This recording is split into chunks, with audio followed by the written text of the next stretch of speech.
The silence that descended upon the small, neatly kept house on Magnolia Street was not the peace of a sleeping neighborhood. It was the suffocating stillness that follows the unthinkable, a void where life had been brutally extinguished, leaving only the ghost of a scream. Early morning dew still clung to the manicured lawns, glinting like scattered diamonds under the hesitant blush of dawn, when the first police cruiser, its lights a silent, rotating promise of despair, shattered the fragile calm. The blue and red strobes painted an eerie, pulsing halo across the oak leaves, their silent rotation a stark contrast to the thumping dread already taking root in the hearts of the few early risers who peered from behind drawn curtains. Inside the modest bungalow, a young woman lay broken, her dreams severed, her future stolen by a savagery that defied comprehension, a cruel twist of fate that would forever haunt those who loved her. For 28 agonizing years, her killer walked free, a phantom weaving through the intricate tapestry of everyday life, a malevolent presence in the shadows of a city haunted with unanswered prayers and whispered injustices. The air, heavy with the scent of freshly cut grass and the faint metallic tang of something profoundly wrong, seemed to hold its breath, waiting. What truly happened that fateful night in Memphis, Tennessee in 1995? And how did a cold case, buried under layers of bureaucratic dust, decades of despair, and the relentless march of time, finally crack open, revealing a truth so shocking it sent tremors through an entire community? This is the harrowing story of LaToya Jenkins, a beacon of hope extinguished too soon, and the stunning arrest that left Memphis reeling, forever changing how we look at the monsters that might, unbeknownst to us, walk among us, their true faces hidden beneath masks of normalcy. We invite you to join us on this somber journey into the depths of human darkness and the enduring quest for justice, a quest that spans generations. Where are you watching this harrowing tale unfold?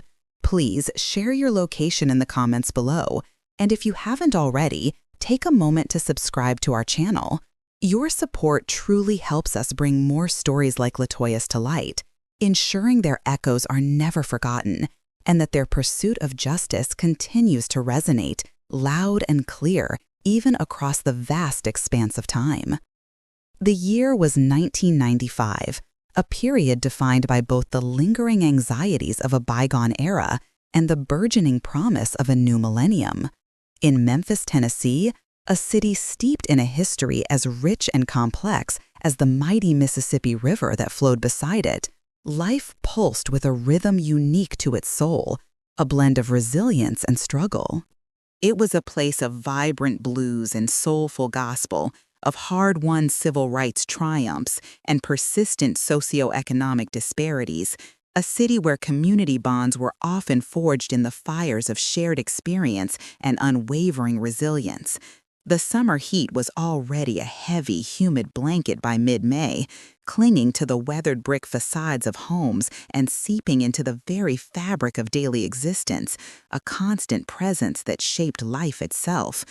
For the close-knit community nestled around South Memphis's historic Orange Mound, the world often felt both vast in its challenges and intimately small in its connections, a paradox of urban life. Here, generations had lived, loved, and built lives, forging bonds that ran deeper than mere proximity, connections that felt almost familial. It was a place where neighbors knew neighbors by name, where children played under the watchful eyes of many, their innocence guarded, and where a sense of collective identity, forged in shared aspirations and hardships, was a palpable, almost tangible force, a protective shield against the outside world. The laughter of children chasing fireflies in the twilight, the rhythmic thrum of porch swings on warm evenings, the comforting, savory scent of barbecue drifting from backyards. These were the daily textures of Orange Mound, a vibrant, living organism, breathing and thriving. Yet, even in such a place, darkness could lurk, unseen, unheard, a malignant presence biding its time, observing, learning, until it struck with devastating, incomprehensible force, tearing a gaping hole in the very heart of that cherished community, leaving a wound that would fester for decades. LaToya Jenkins was, by all accounts, a beacon of that community's hope and burgeoning ambition, a radiant star. At 24 years old, she was a recent, proud graduate of Lemoyne-Owen College, her diploma in early childhood education a hard-won testament to years of diligent study, countless late nights poring over textbooks under the soft glow of a desk lamp, and an unwavering dedication to her chosen calling. Her laughter, a bright, melodic sound that could fill any room and lift the spirits of those around her, was as infectious as her radiant, optimistic spirit. She possessed a gentle demeanor, a profound kindness that radiated outwards, touching everyone she met, leaving an indelible imprint of warmth and genuine care, a rare quality in a world often consumed by cynicism. LaToya wasn't just intellectually gifted, she possessed an innate empathy, a genuine, selfless desire to nurture and uplift those around her, especially the young, whom she saw as the future. Her ultimate dream, a vision that animated her every waking hour, a guiding star in her life, was to open her own preschool, a vibrant, safe haven where the children of Orange Mound could blossom intellectually and emotionally, where their boundless potential could be recognized and cultivated, free from the harsh realities and limitations that often shadowed their young lives. She envisioned a space filled with colorful books, imaginative games that sparked creativity, the joyful cacophony of small voices learning and growing, and the quiet, profound assurance that every single child was valued, every unique talent recognized, every dream nurtured. She had already begun substitute teaching at a local elementary school, diligently saving every penny from her meager pay, meticulously planning her future, brick by emotional brick, fueled by an almost incandescent optimism and an unshakable belief in the power of education. Her parents, Robert and Eleanor Jenkins, were immensely proud of their only daughter, their lives inextricably woven around her dreams and accomplishments, their own sacrifices finding profound meaning in her successes, seeing in her the culmination of their hopes. They saw in LaToya not just their beloved child, but the very embodiment of their own deepest hopes for a better, brighter future, a future she was destined to build, piece by glorious piece, until it was cruelly snatched away. The evening of May 17, 1995, began like any other midweek night, unremarkable in its quiet routine, a prelude to unimaginable horror. LaToya had completed her teaching duties for the day, the cheerful exhaustion of working with boisterous young minds a familiar comfort, a sweet fatigue. She then spent a few fulfilling hours volunteering at the community center, assisting younger students with their homework, her patient guidance illuminating difficult concepts, her calm presence a soothing balm.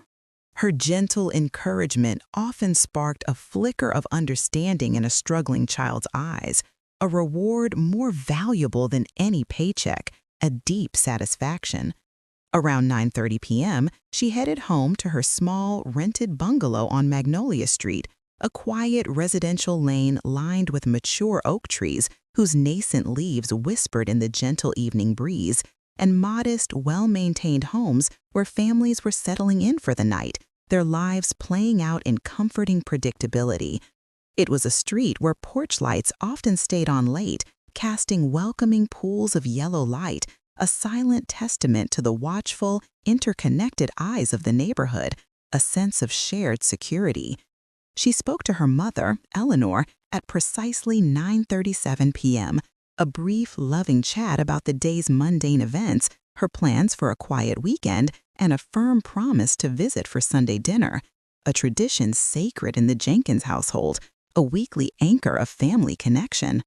Eleanor remembered LaToya's voice being light, almost effervescent, brimming with optimism, entirely devoid of all hint of distress or apprehension, no tremor or fear.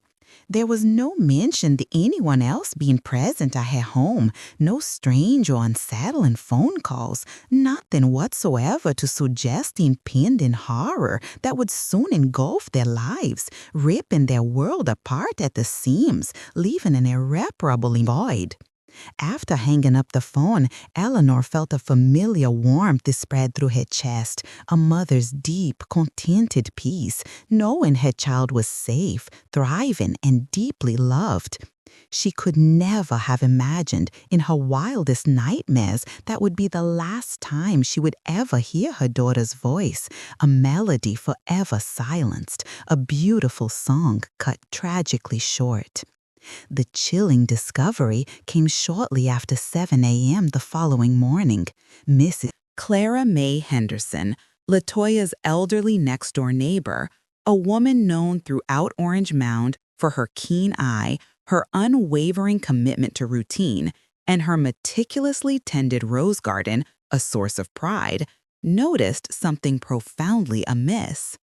LaToya's car, a pristine burgundy Honda Civic, a point of quiet pride for the young teacher, was still parked in its usual spot in the driveway, gleaming under the burgeoning morning light.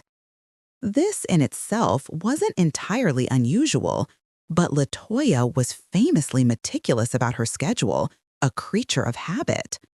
She was always the first to leave for work, often before the sun fully climbed above the horizon, eager to be in her classroom, preparing lessons, arranging colorful learning materials, greeting her students. Today, the Honda remained, a silent, unmoving sentinel, an anomaly in LaToya's predictable rhythm that gnawed at Mrs. Henderson's sense of order. A flicker of unease, initially dismissed as an overactive imagination, a byproduct of an old woman's anxieties, began to prickle Mrs. Henderson, growing in intensity. She walked slowly, deliberately, towards LaToya's front door, intending to knock, perhaps inquire if her young neighbor was feeling unwell, a common courtesy in their close-knit street, a simple act of neighborly concern. But as she approached, a faint, metallic odor, subtle yet unmistakably sinister, reached her nostrils. It was a scent that had no place on a quiet residential street, a smell that spoke not of life, but of its abrupt cessation, of rupture, of violence. It was the scent of blood, an ancient, primal warning that sent shivers down her spine, a harbinger of doom. Hesitantly, her heart now thumping a ragged beat against her ribs, a frantic drum in her chest, Mrs. Henderson peered through the small, decorative glass panel beside the front door. The living room within was dimly lit, the floral curtains still drawn tight, shutting out the cheerful morning sun, creating an artificial twilight. But through the gloom, she could discern a shape on the floor, a stillness, an unnatural posture that sent a jolt of icy fear, sharp and immediate, through her entire being, gripping her in a vice. Her breath hitched in her throat, catching painfully, leaving her gasping. With trembling hands, gnarled by age and gardening, she fumbled for her own rotary phone, her fingers struggling with the familiar numbers, the simple act suddenly monumental, dialing 911. Her voice, when it finally emerged, was a reedy whisper, barely audible through her mounting panic, a sound of profound distress, a plea for help.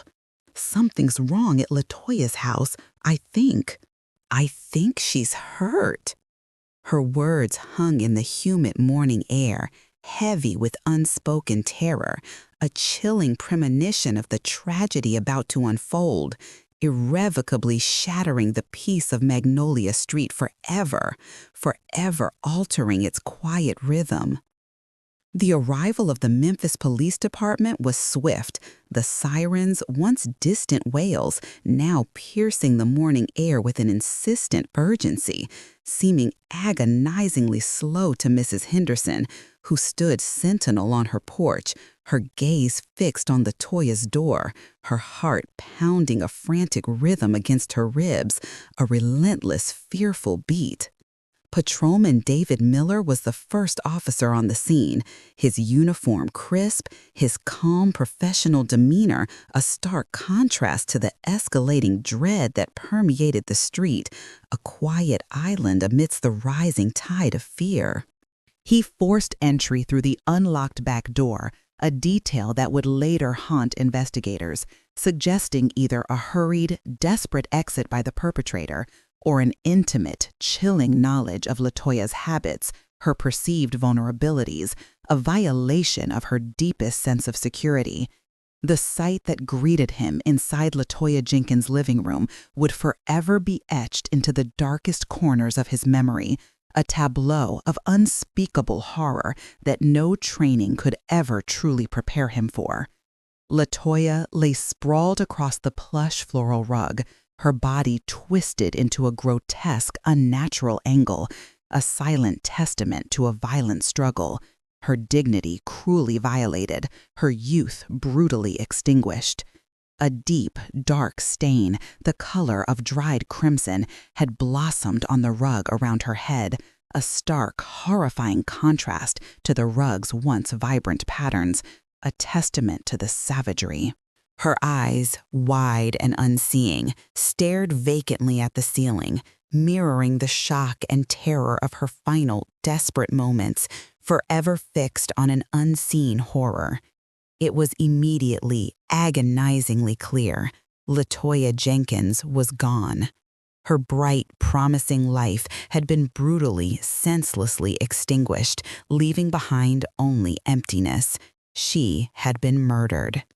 The small house, once a sanctuary of dreams, a testament to a young woman's aspirations and diligent effort, was now a chilling crime scene, a tableau of shattered innocence, a desecration of a home. The initial assessment painted a grim, unambiguous picture. Latoya had suffered a severe blunt force trauma to her head, likely the immediate cause of her death, a fatal blow.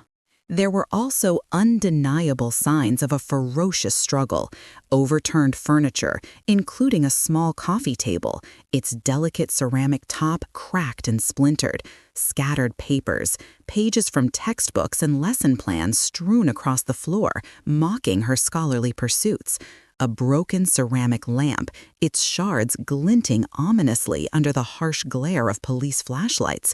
Yet it was not a robbery, at least not in the conventional, expected sense that seasoned officers were accustomed to. Nothing of significant material value appeared to be missing. Her purse lay on the kitchen counter, its contents undisturbed, her modest wallet still inside, untouched. Her small television and stereo system, valuable commodities in 1995 for a young woman starting out, remained untouched, silently testifying to a different motive. This perplexing omission immediately raised a crimson red flag for the seasoned investigators who quickly descended upon the scene, their faces grim, their movements precise, their minds already churning with unanswered questions. Detective Marcus Thorne, a man whose tenure in the Memphis PD homicide unit had hardened him to many of humanity's darkest impulses, whose eyes had seen too much sorrow, arrived shortly after the first responders. Thorne was a man who had seen too much, yet even he felt a cold knot of dread tighten in his stomach, a profound sense of wrongness. Latoya Jenkins was not merely another statistic. She was a promising young woman, a college graduate, a dedicated teacher, a beacon of her community. Her death felt particularly senseless, a brutal, unforgivable affront to the very fabric of the community she sought to uplift, a desecration of all that was good and hopeful, a wound inflicted on their collective soul.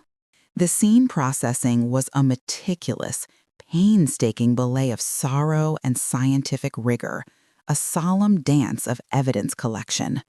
Crime scene technicians, clad in their sterile white suits, resembling ghostly figures, moved with somber, almost reverent purpose, their gloved hands meticulously cataloging every detail, every minute displacement, every almost imperceptible speck.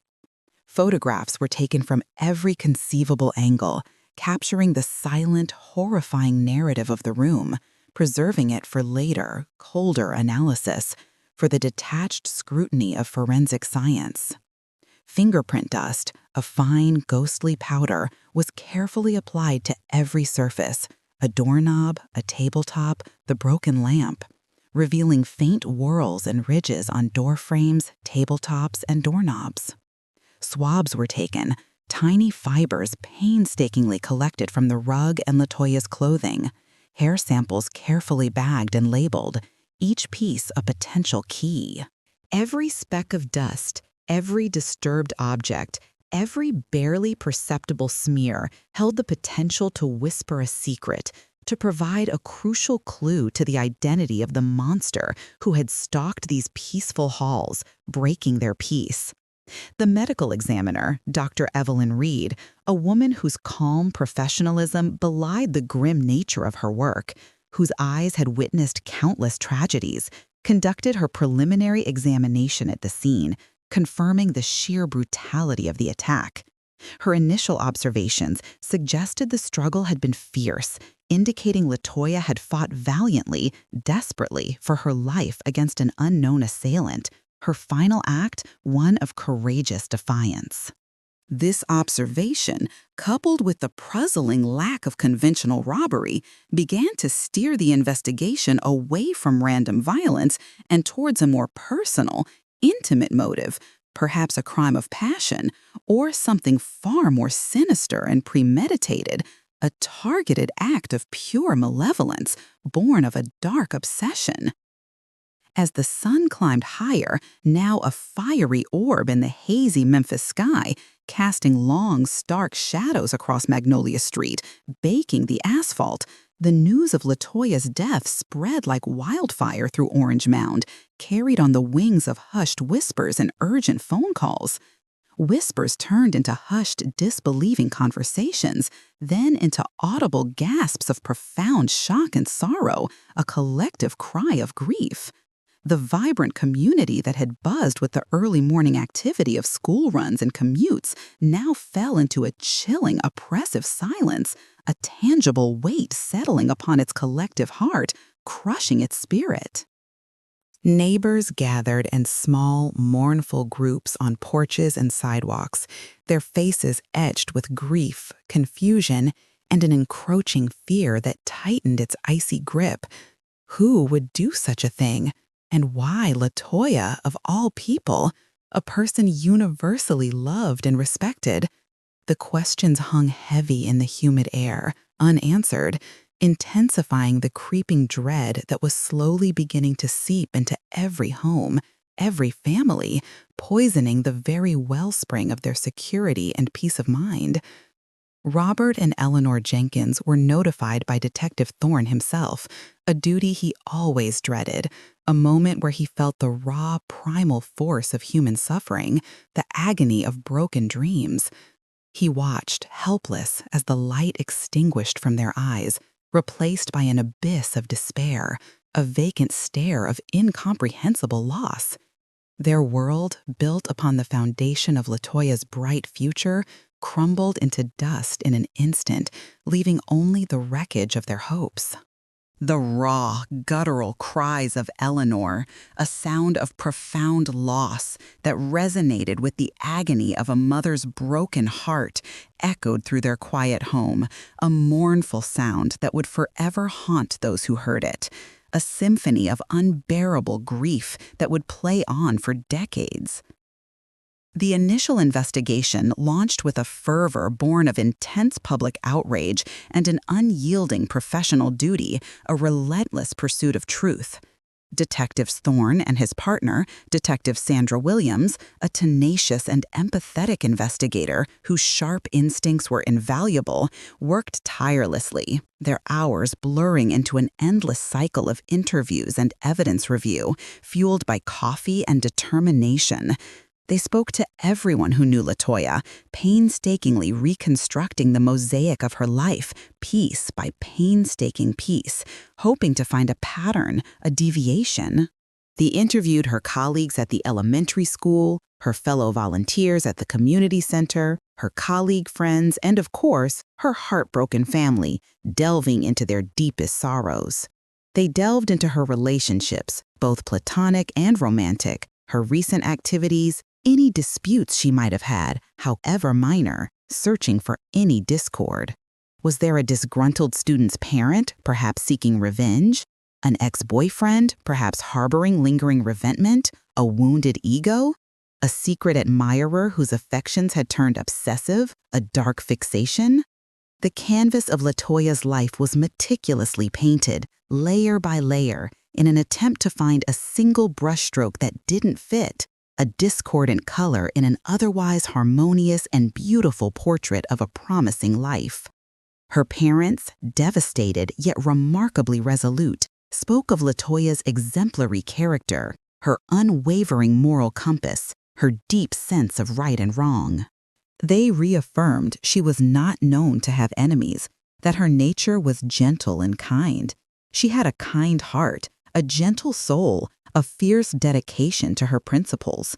They confirmed she was single, having recently ended a long-term amicable relationship months prior, and was focused primarily on her burgeoning career and her dreams for the future, not romance.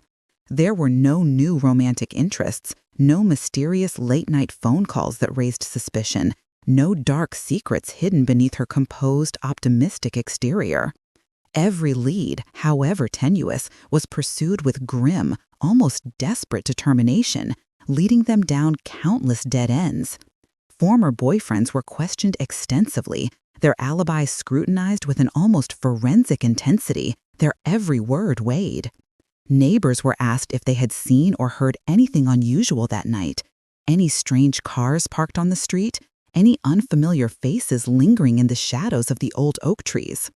The answers, frustratingly, were almost uniformly unhelpful, vague, or contradictory, a frustrating wall of silence. A few reported hearing faint sounds around midnight, a car door slamming in the distance, a dog barking nervously, agitated, but nothing concrete, nothing that pointed directly to a killer, nothing that could break through the wall of silence and bring them closer to the truth. The trail, it seemed, was already growing cold, even in its nascent stages, fading like a whisper in the wind, a memory dissolving. The perplexing detail of the unlocked back door remained a constant source of frustration, a nagging question mark for the investigators, a detail that defied easy explanation. It wasn't just an oversight, a moment of forgetfulness. It was a fundamental question mark hanging over the entire case, an enigma that complicated their theories. The door, found ajar, suggested either the killer knew LaToya's habits well enough to expect it, perhaps having observed her, or they were brazenly let in, an act of shocking intimacy. If she had willingly let someone in, it implied she knew her attacker, a scenario that painted an even darker picture, a violation of trust deeper than mere physical assault. But everyone they spoke to emphasized LaToya's cautious nature, her discernment in choosing whom to trust, her innate sense of self-preservation, her wariness of strangers. Could it have been an opportunist who simply tried the door, finding it open by chance, a random act of devastating violence, a crime of opportunity? Or a more calculated act, an intruder who had watched her, learned her routine, and exploited a moment of vulnerability, a predator stalking its prey with chilling patience? The questions multiplied with each passing day, each one deepening the enigma surrounding LaToya's senseless death, weaving an ever more intricate web of uncertainty, drawing them deeper into the labyrinth.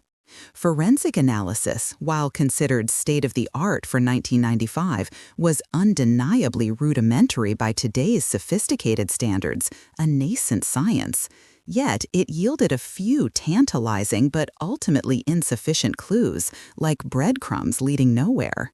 Fingerprints were lifted from various surfaces, a doorknob, a tabletop, the broken lamp, but none matched anyone in local or state criminal databases, leaving them with no immediate suspect. A few microscopic trace fibers were found clinging to LaToya's clothing, minute threads of an unknown origin, too common in their composition to provide immediate identification, rendering them less useful than hoped. What was crucial, however, what held the most profound promise for the future, was the discovery of foreign DNA material, tiny skin cells, minute and barely perceptible to the naked eye, found beneath LaToya's fingernails, a silent, powerful testament to her final struggle. This was the most promising piece of evidence, a direct, undeniable link to her assailant, a silent scream captured in the desperate struggle for her life, a final defiant act. But in 1995, DNA analysis was still in its relative infancy. While it could confirm the presence of an unknown male, matching it to a suspect required a known sample for comparison, a name to run against the genetic code, a face to put to the evidence. Without a suspect, without a clear direction, this invaluable piece of evidence became a silent promise, a sleeping giant, meticulously preserved in a refrigerated vial, locked away in a secure evidence locker, waiting patiently for technology to catch up to its immense potential, for the future to finally whisper the answers that the present could not provide, a truth held captive by time. Weeks bled into months. The initial flurry of intense investigative activity, the omnipresent uniformed officers, the buzzing media presence, all began to wane, slowly receding from Magnolia Street, leaving behind only the ghost of their presence, the lingering scent of despair, a residue of tragedy.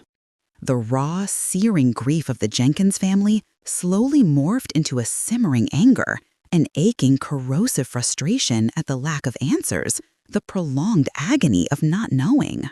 The community, once united in its initial shock and sorrow, began to feel the insidious, corrosive effects of fear and suspicion, a poison seeping into their daily lives.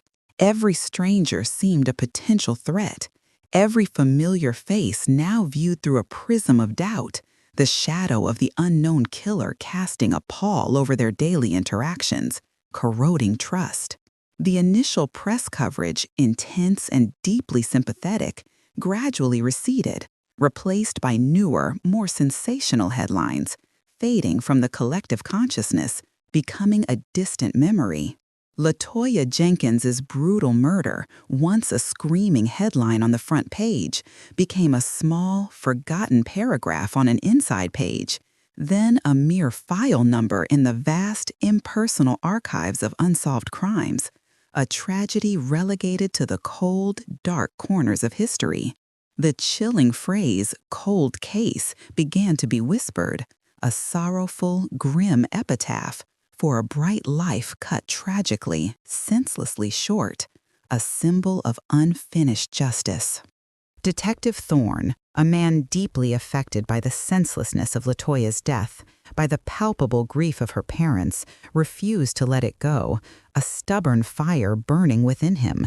He reviewed the case files countless times, the yellowing pages becoming a tangible testament to his tireless, often fruitless efforts, each page a fresh wound. He stared intently at the grim crime scene photos, searching for a detail he might have missed, a shadow that held a secret, a misplaced object that could speak volumes, could unlock the mystery.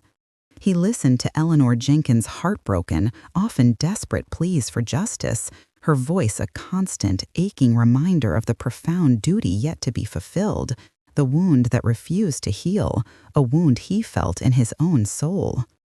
But without new evidence, without a fresh, concrete lead, the investigation stagnated, bogged down in the mire of unknowns, a ship stuck in a becalmed sea.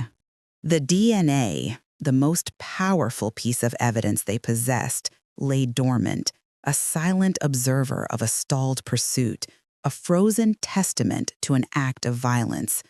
It was a painful, crushing reality for Thorne and Williams, two dedicated officers who had poured their hearts, their very souls, into finding LaToya's killer, into bringing solace to her shattered family. The system, for all its immense might, for all its resources, had failed to deliver justice, leaving a gaping wound. With a heavy heart, the file on LaToya Jenkins, brimming with unanswered questions and agonizing silences, was eventually moved to the cold case archives, joining countless others, a silent monument to unfinished business, to lives crying out for resolution. Years passed, stretching into a bleak, featureless expanse, each year a deeper layer of despair. The calendar pages turned relentlessly, marking the steady, unforgiving march of time. 1995 faded into the late 90s, then the new millennium, then beyond, each year adding another layer of dust to the unopened file, another layer of grief to the Jenkins family. Robert and Eleanor Jenkins grew older, their hair silvering, their shoulders stooping beneath the relentless, crushing burden of grief and unanswered questions. A weight that never truly lessened, a constant physical manifestation of their sorrow. They kept LaToya's memory alive with an almost religious devotion, her vibrant photo prominently displayed in their living room, her spirit invoked in every conversation, every family gathering, a ghostly presence. They attended community meetings, joined support groups for families of murder victims, their voices echoing the pain of countless others, a chorus of shared suffering. They held candlelight vigils on the anniversary of her death, a small, defiant flicker against the encroaching darkness of forgetfulness, a persistent plea for remembrance, a beacon against despair. Every year, they hoped, they prayed, with a fervent intensity that defied logic, for a breakthrough, for a phone call that would bring them solace, a name that would finally give them closure, a reason to exhale after decades of holding their breath. But the call never came. The silence stretched, vast and unforgiving, a cruel, mocking void that swallowed their hopes whole. Meanwhile, the world outside Orange Mound moved on, technology advancing with breathtaking speed, reshaping the very fabric of society, leaving old methods behind. The internet, once a novelty, became ubiquitous, an indispensable tool for communication and information. Cell phones shrank from bulky bricks to sleek, pocket-sized devices, connecting people across vast distances, enabling instantaneous contact. And quietly, almost imperceptibly at first, forensic science underwent a profound, quiet revolution. DNA analysis, once a niche, expensive, and relatively imprecise tool, became increasingly sophisticated, capable of extracting viable profiles from minute samples, even those degraded by time and environmental factors, pushing the boundaries of what was possible. New, expansive databases were established, linking crimes across states, creating a vast, interconnected web of genetic information, a digital tapestry of human identity that could unravel long-held secrets. The scientific breakthroughs that promised to revolutionize criminal investigations were slowly, steadily making their way into police departments across the country, including, eventually, the Memphis PD, slowly equipping them with new, powerful weapons in the war against unsolved crime, a new hope for justice. It wasn't until the crisp autumn of 2018, 23 agonizing years after LaToya Jenkins' murder, that her case was finally pulled from the cold case archives, breathing new life into a nearly forgotten tragedy, a flickering candle in the dark. A new generation of detectives, equipped with advanced training, boundless determination, and cutting-edge technology, began to systematically review old, unsolved homicides, fueled by a renewed sense of purpose and the promise of scientific advancement, a fresh perspective. Detective Anya Sharma, a young, brilliant investigator with a sharp mind, an almost uncanny ability to see patterns in chaos, and a profound passion for justice, was assigned to the newly invigorated cold case unit. LaToya Jenkins' file landed on her desk, a thick, dusty folder filled with the hopes and failures of a bygone era, a collection of fading memories and unanswered questions, a silent plea. Sharma approached each case with a fresh, unbiased perspective, unburdened by the biases or frustrations that might have plagued the original investigation, seeing it with new eyes. She saw the victims not merely as faded photographs or abstract statistics, but as vibrant lives abruptly ended, their stories cruelly incomplete, their pleas for justice echoing through the corridors of time, demanding to be heard. As Sharma delved into LaToya's file, meticulously sifting through every report, every photograph, every witness statement, she was immediately struck by the sheer brutality of the crime, a stark contrast to the victim's gentle, compassionate nature, a jarring dissonance. The details of the violent struggle, the puzzling lack of robbery, and most importantly, the latent DNA evidence, those microscopic skin cells found beneath LaToya's fingernails, immediately caught her keen attention, a glimmer of hope. She recognized the immense potential held within those tiny, silent witnesses. The original report, drafted in 1995, noted the DNA was from an unknown male. Today, with vastly improved extraction techniques, exponential advances in genetic sequencing, and the immense power of CODIS, Combined DNA Index System, a national DNA database linking criminal offenders, the possibility of generating a full, viable profile and finding a match was significantly higher, a beacon of hope in a sea of despair. Sharma, with a sense of cautious optimism, immediately requested that the meticulously preserved DNA sample, stored for over 2 decades in a temperature-controlled environment, be sent for reanalysis, this time utilizing the most advanced forensic techniques available, hoping for the miracle that time had finally enabled, that science could finally deliver. The waiting period that followed was agonizing, stretching out like an eternity for everyone involved. Every day felt like a week as the lab technicians, highly specialized and working with the utmost precision, meticulously worked on the minute sample, attempting to extract a viable, complete DNA profile, a genetic blueprint. The pressure was immense. For the Jenkins family, who had waited a lifetime for answers, for the memory of LaToya, whose justice had been denied for so long, and for the tireless work of previous investigators, whose efforts had been hampered by the limitations of their time, a silent plea for vindication. When the call finally came, it wasn't a definitive, immediate match to a known criminal in CODIS, as often happened with new arrests, but something equally intriguing and potentially far more devastating in its implications. The lab successfully generated a full YSTR profile, a specific type of DNA analysis focusing solely on the Y chromosome, which is passed down almost unchanged from father to son through generations, a familial signature.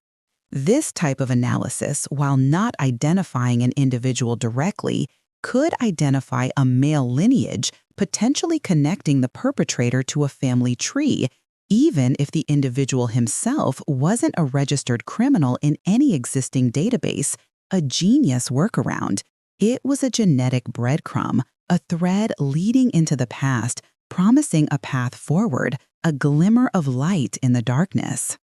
Armed with this new, powerful genetic breadcrumb, Detective Sharma, with the cautious approval of her superiors, decided to employ a relatively new, cutting-edge technique in cold case investigations, forensic genealogical DNA analysis.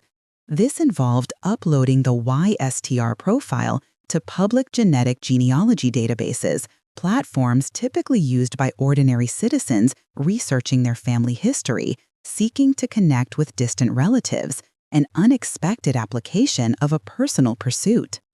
The hope was to find distant relatives of the perpetrator, and by painstakingly building a vast family tree both backwards and forwards through generations, gradually narrow down the pool of potential suspects, bringing them closer to a name. It was an incredibly laborious, painstaking process requiring countless hours of meticulous research, tracing lineages through centuries-old records, cross-referencing public records, obituaries, census data, property deeds, and even social media profiles, piecing together a vast puzzle. Sharma, alongside a dedicated team of highly skilled genetic genealogists, embarked on this meticulous journey through the labyrinthine corridors of ancestral lines, driven by the unwavering belief that somewhere in that vast familial web, the killer's identity lay hidden, waiting to be unearthed, a secret whispered by genetics. Weeks stretched into months once more, each day a test of patience and perseverance, each discovery a small victory.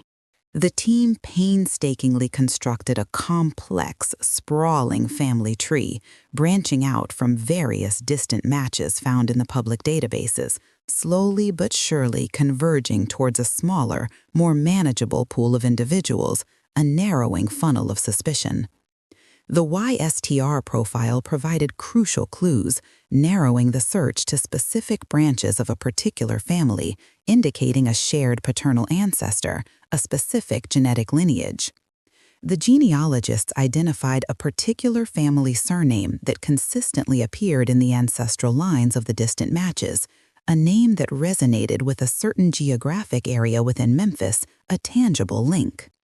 This surname, while not exceptionally rare, was not ubiquitous in Orange Mound, making the task slightly more manageable, giving them a focal point, a name to scrutinize.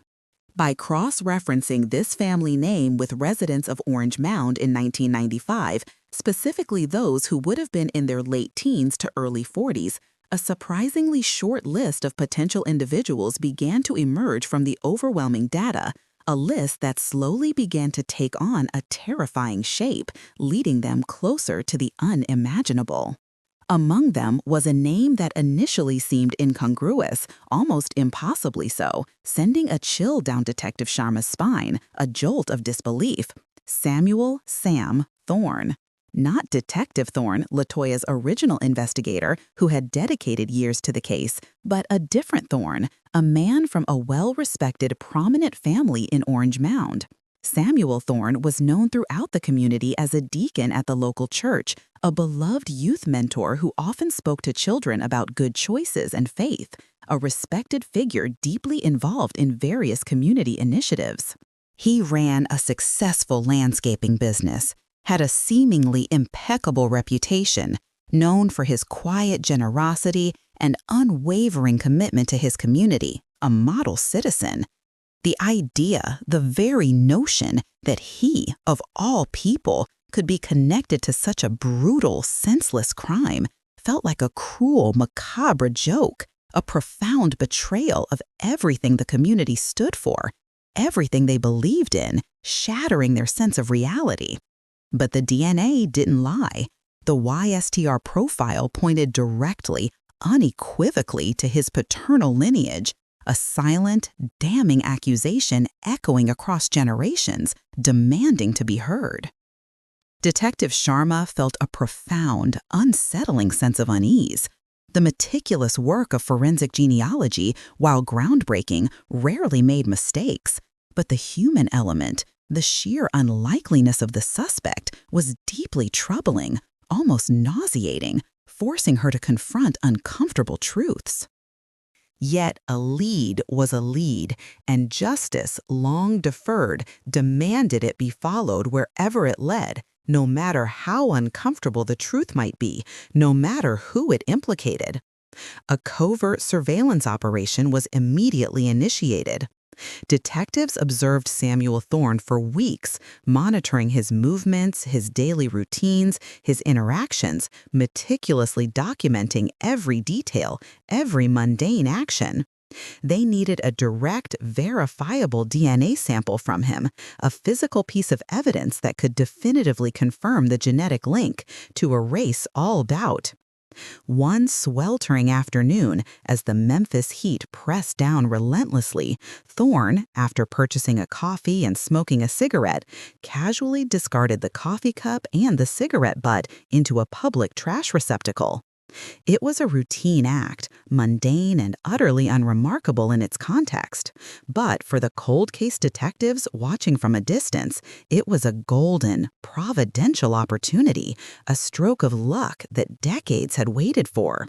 The items were discreetly collected, carefully bagged and tagged by the surveillance team, and rushed to the crime lab for a direct, side-by-side comparison with the minute DNA sample found beneath LaToya Jenkins' fingernails, the silent witness that had waited so patiently for its moment to speak, to finally name its assailant. The results, when they finally came back after what felt like an eternity, were not just a match, they were a definitive, irrefutable confirmation, a scream of truth that cut through decades of silence like a sharp knife. The DNA profile extracted from Samuel Thorne's discarded items was a perfect 100% match to the foreign DNA found under LaToya Jenkins' fingernails, the very genetic material that had been preserved for nearly 3 decades, defying time and decay, a silent testament to a horrific act. The silent promise of 1995 had finally found its voice, screaming the name of LaToya's killer with chilling clarity, echoing through the corridors of justice. The revelation sent shockwaves through the Memphis Police Department, particularly among the veterans who remembered the frustratingly cold trail, the agonizing lack of answers, the feeling of defeat. For Detective Thorne, LaToya's original investigator, the news was a complex, overwhelming tapestry of profound relief, vindication for his tireless efforts, and a deep, soul-crushing anguish, a mixture of triumph and sorrow. Sam Thorne, the quiet, community-minded man he sometimes saw at church events, whose hand he had perhaps shaken, whose children he had perhaps seen grow up, the weight of the truth of such an unfathomable betrayal was immense, almost too much to bear, a heavy burden for all involved.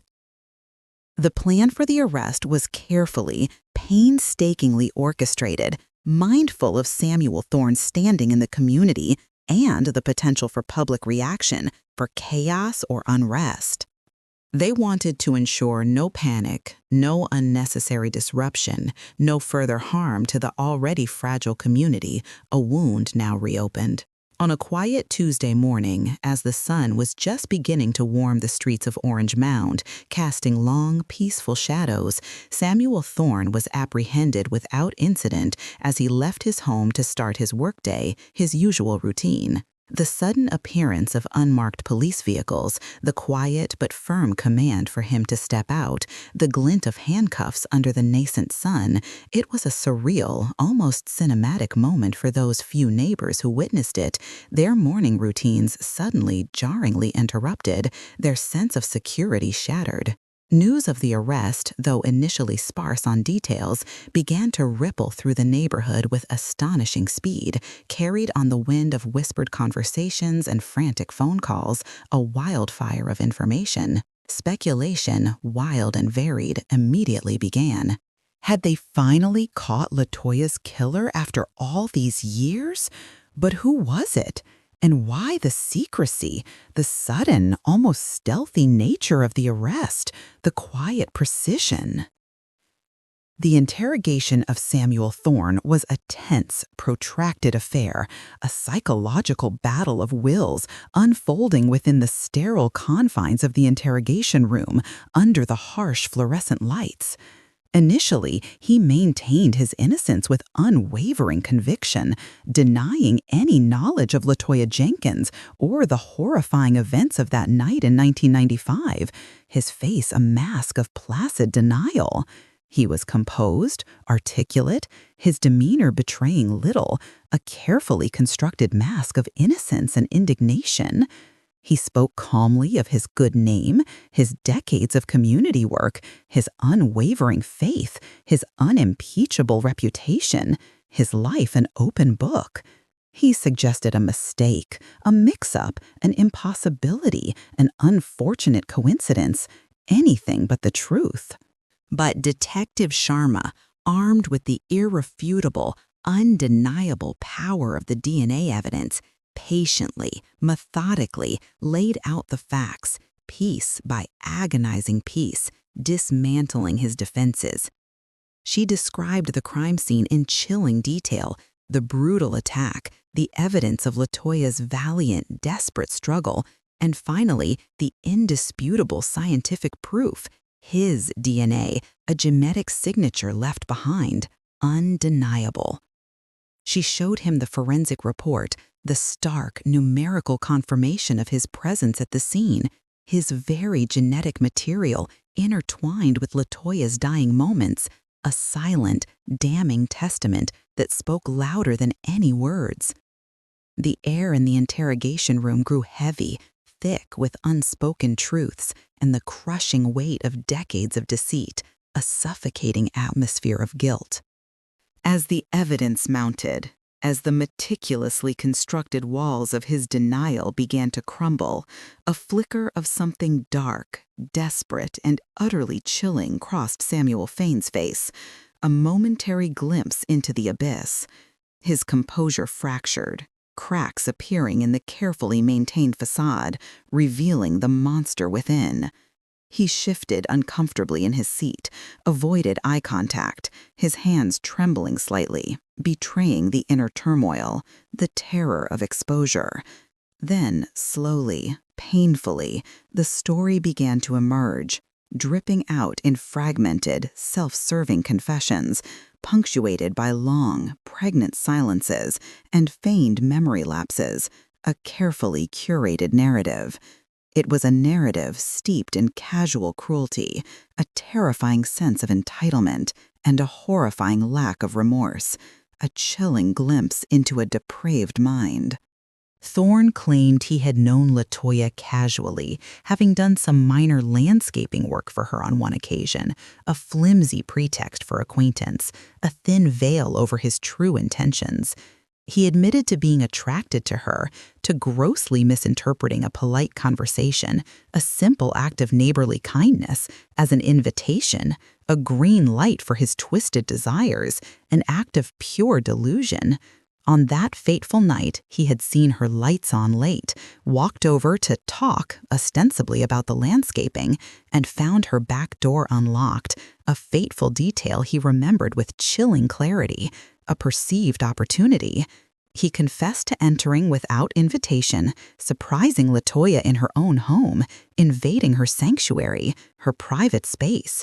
When she resisted his advances, her fear turning to a desperate, fiery defiance, he lashed out, silencing her with brutal, savage force, using whatever came to hand in his rage, extinguishing a life. He had panicked, fled the scene, convinced he had left no trace, convinced the dark of the night and the relentless passage of time would forever erase his monstrous act, burying his secret under layers of forgetfulness and normalcy. The confession was chilling in its starkness, revealing a predatory nature, a monstrous darkness hidden beneath a veneer of respectability and community involvement, a wolf expertly disguised in sheep's clothing, deceiving everyone.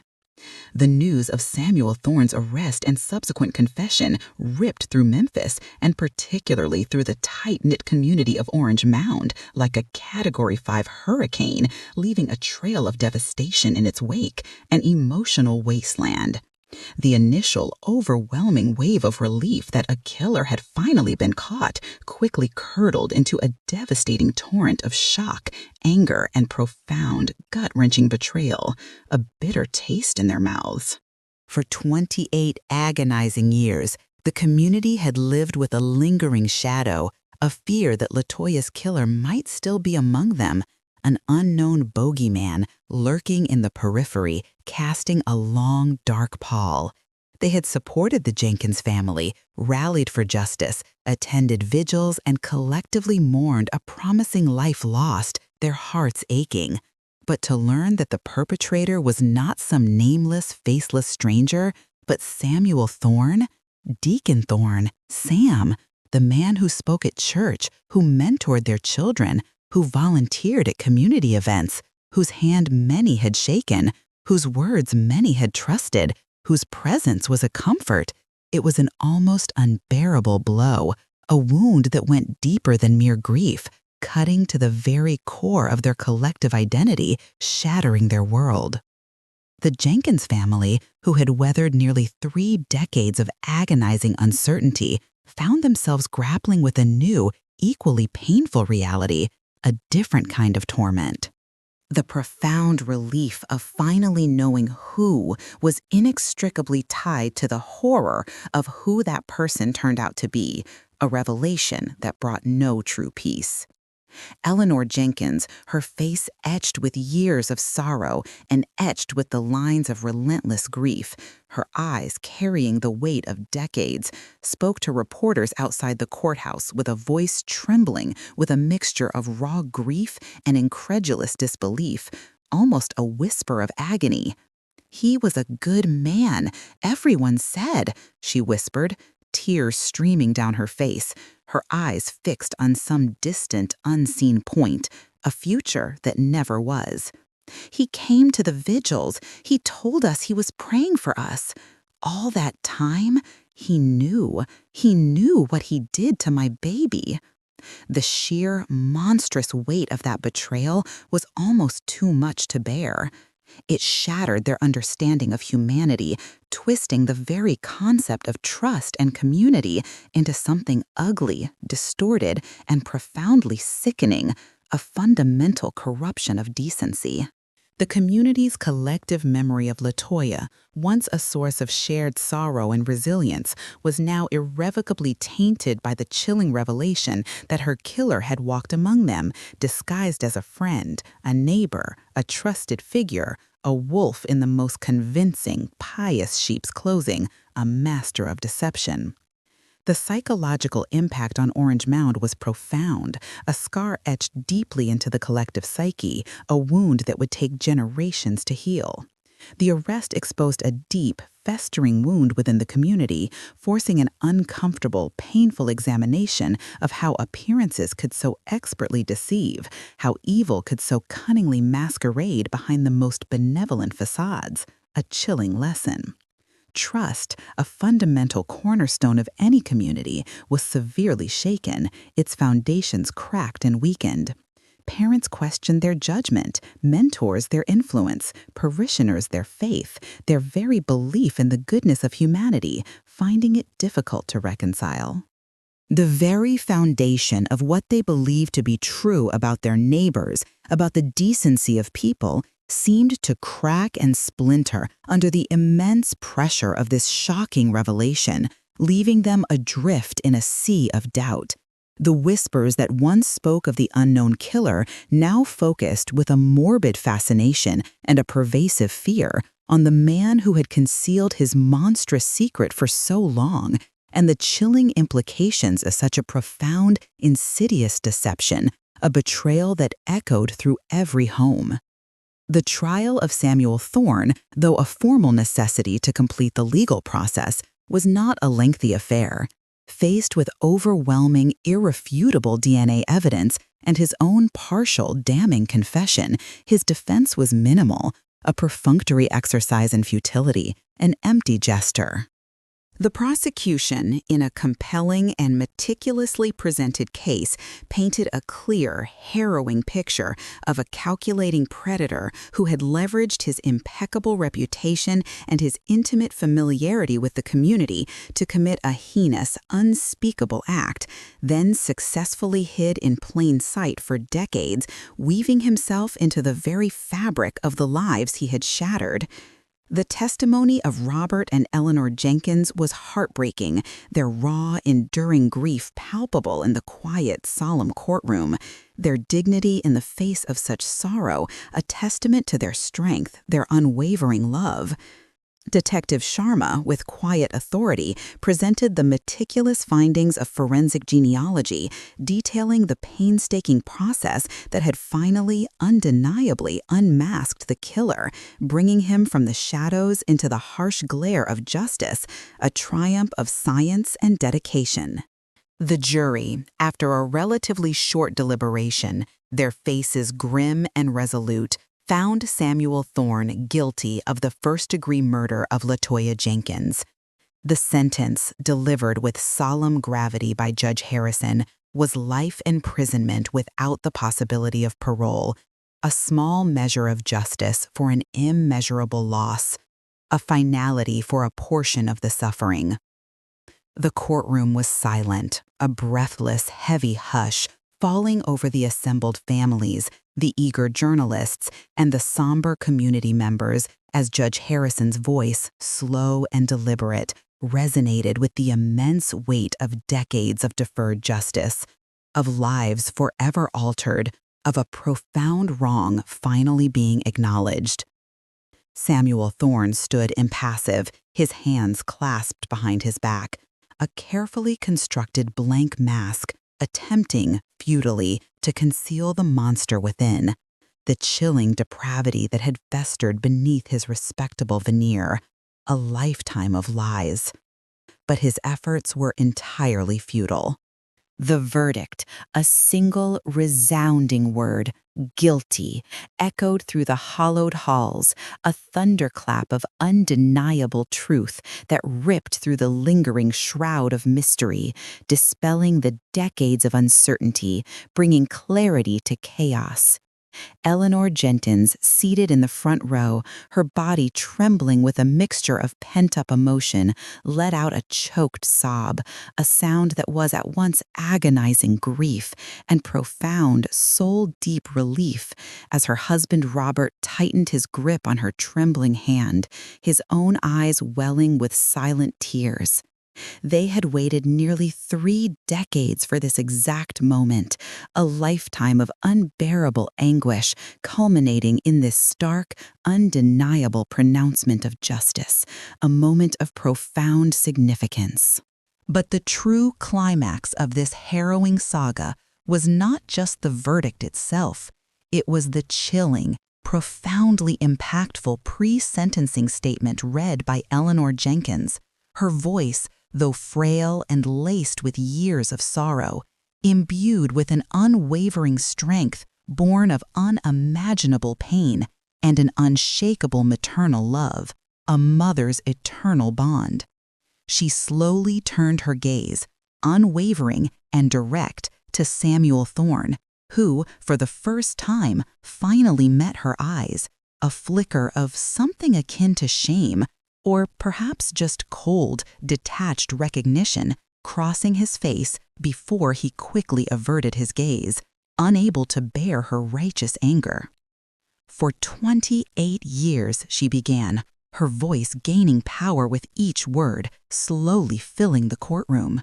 We mourned our beautiful daughter. We lit candles. We prayed. We begged God for answers, for a sign, for a shred of peace, for an end to this torment. And all this time, you, Samuel Thorne, stood with us.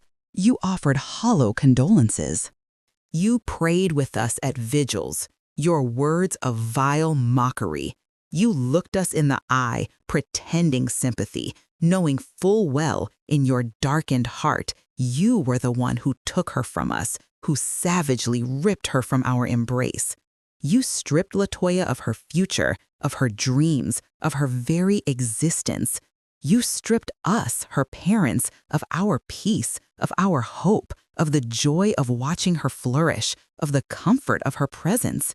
And you stripped this entire community of its innocence, its trust, its sense of safety, leaving an enduring scar.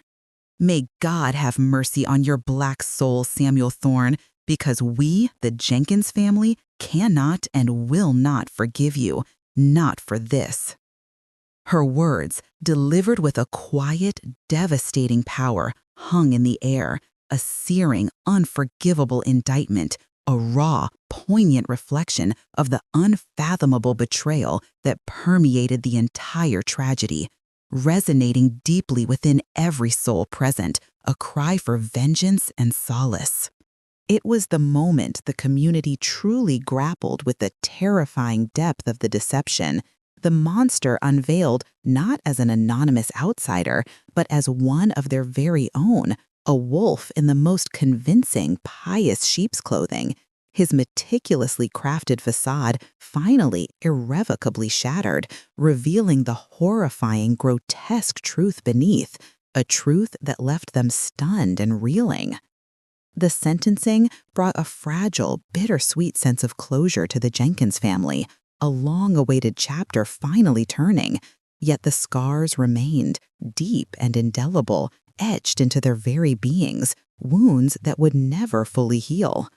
LaToya's name, once synonymous with vibrant promise, with a future brimming with potential, was now forever linked to this horrific act, a stark, painful reminder of the darkness that can hide in plain sight, lurking beneath the most ordinary exteriors, in the most trusted individuals.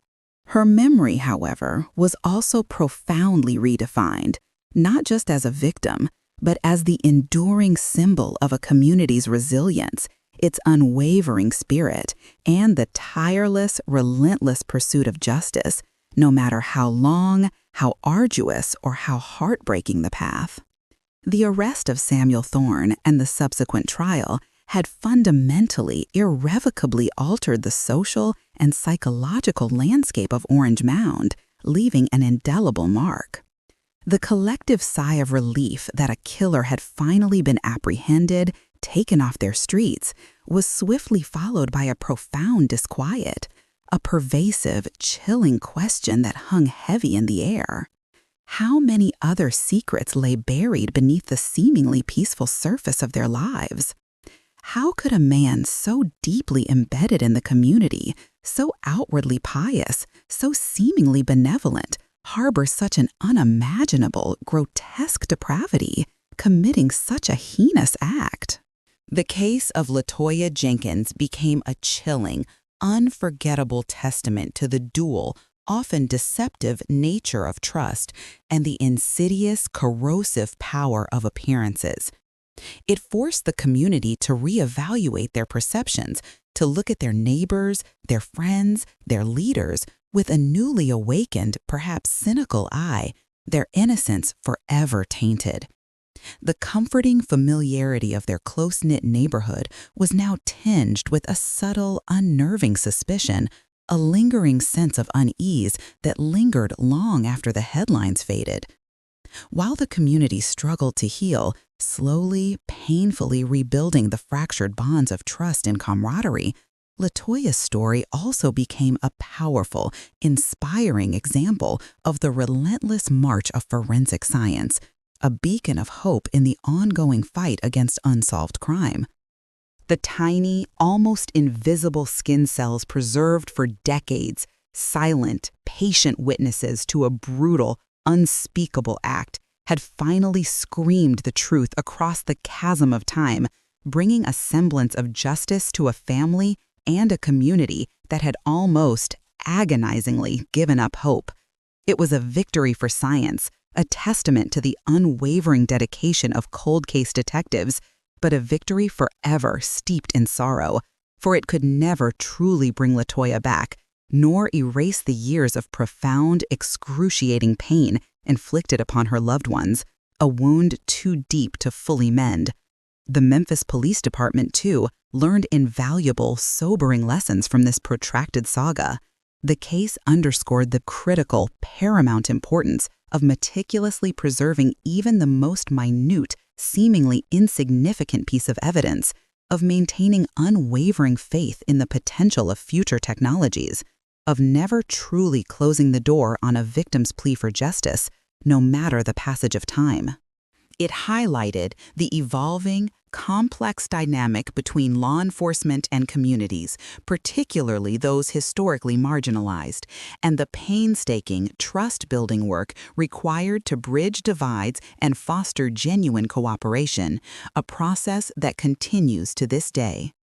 The meticulous, brilliant work of Detective Sharma and her dedicated team proved beyond a shadow of a doubt that no case is truly beyond reach.